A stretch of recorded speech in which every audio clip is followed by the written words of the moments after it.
Hello guys, nandito na naman tayo. Gagala. Tingin tayo ng mabibili. Ayan o, madilim. Hapon lang to ha. Walang araw dito, halos araw-araw. Punta tayo sa grocery. Ilang araw na kahapon hindi ako nakapunta sa grocery. Kailangan na namin ng pagkain sa bahay. Kaya bibili ako ngayon. Ayan o. Ang bilihan lang ng mga walang palengke rito. Ano lang.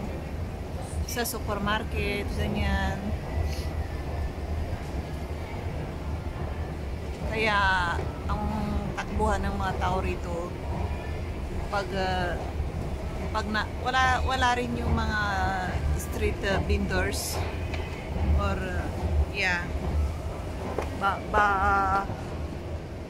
wala ka mabilhan katulad ng mga night market na nagluluto sa gilid-gilid. Wala dito. Ang takbuhan ng mga tao sa shopping mall lang dito. Pupunta sila sa restaurant o di kaya mga restaurant, bilihan ng mga kapag nagugutom ka, wala yung mga pagbangkita dito, mga pagkain, bawal. Kaya yun, takbuhan ng mga tao rito sa supermarket lang. Magluto ka sa bahay o di kaya pumunta ka sa malalaking restaurant or fast food, McDonald's or KFC, yun lang.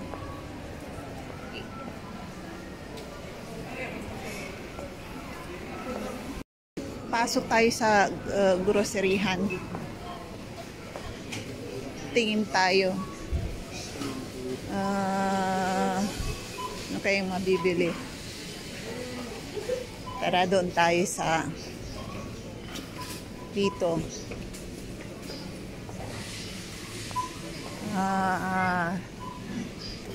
Tingin tayo ng mga kamatis dito. Kung magkano. Dito, ang mga kamatis nila, ang mamahal ngayon, walang on sale. May on sale mamaya, sabihin ko. Ito, mga cherry, yung malilit na kamatis, 69, about 400, ito 400 grams, 69 ang presyo, per paketing ganito. Automatic, hindi na kikilohin to. I-scan mo na lang. Ganito rin dito. Ito. Medyo mahal to. Ito, orange na tomato. Medyo mahal. 79.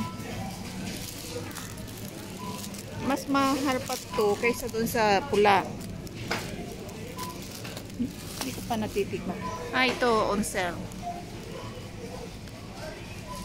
Dati 34, ngayon nag-on sale ng 24. Ito magkano to? 24 per pakete. Ito 250 grams. 250 grams. Ito naman medyo mahal.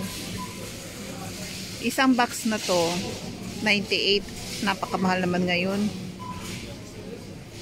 98.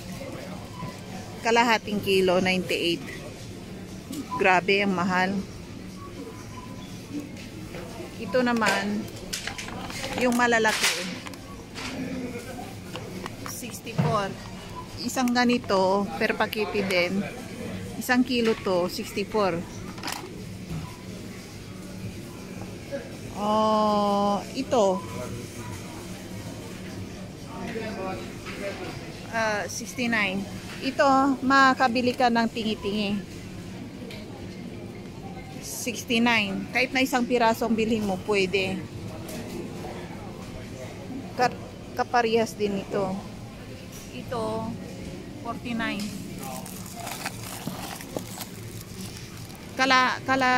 Kalahating kilo.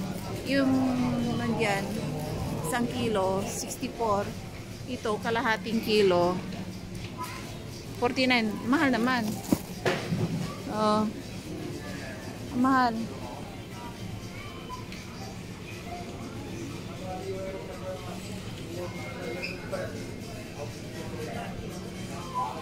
Ayan. Ayan ang mga presyo ng mga kamatis. Doon tayo sa kabila. Ano kaya? Ang daming on sale ngayon. Ito oh. Pag may nakatatak na mga ganito, akse, percent, it means mura. Nagmura,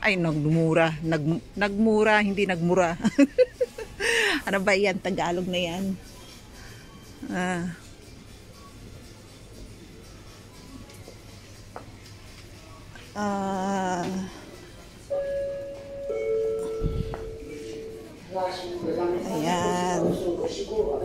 Ano pa? Dito tayo.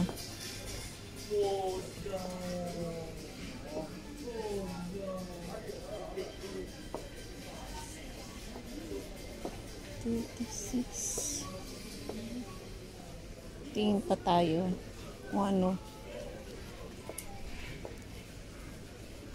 Ayan, para kapag pumunta kayo rito, alam nyo ang mga presyuhan dito.